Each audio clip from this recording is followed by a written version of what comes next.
الحمدللہ والصلاة والسلام علی رسول اللہ اما بعد۔ محترم ناظرین و سامعین، سنن ابن ماجہ میں سے ابواب النکاح سماعت فرما رہے ہیں۔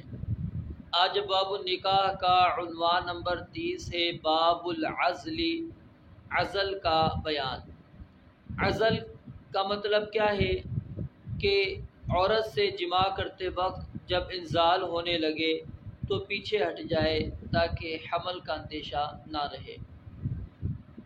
عزل جائز ہے۔ رسول اللہ صلی اللہ علیہ وآلہ وسلم کے زمانے کے اندر صحابہ کرام رضوان اللہ علیہم اجمعین عزل کیا کرتے تھے، اور اللہ کے نبی علیہ السلام نے اس سے منع نہیں کیا۔ اسی طرح جو مانع حمل دوائیاں ہیں، گولیاں ہیں، وہ بھی استعمال کی جا سکتی ہیں اسی مقصد کے لیے، لیکن آزاد جو عورت ہے اس سے عزل کرنے کی دو شرطیں ہیں۔ ایک شرط یہ ہے کہ شوہر نے اسے اجازت دے دی ہو کہ وہ مانع حمل گولیاں استعمال کر سکتی ہے، تو پھر تو اس کے لیے جائز ہے، کیونکہ اولاد کا پیدا کرنا یہ بیوی کے اوپر حق ہے شوہر کا کہ وہ اس کے لیے اولاد کو پیدا کرے۔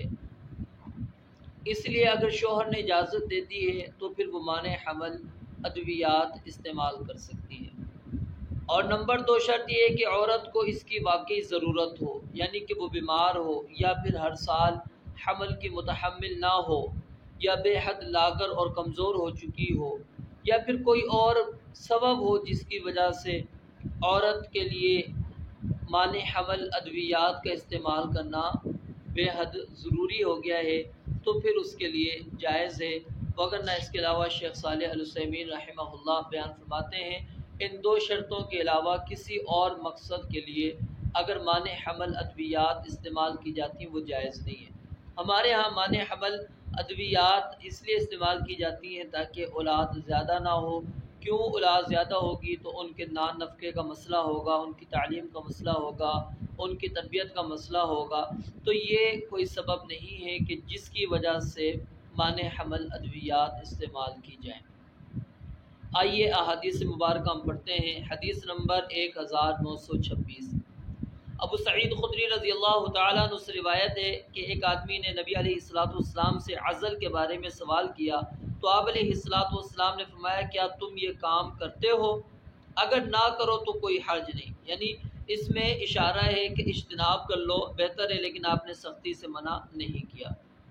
جس روح کو پیدا کرنے کا اللہ نے فیصلہ کر لیا ہے وہ ہو کر رہے گی۔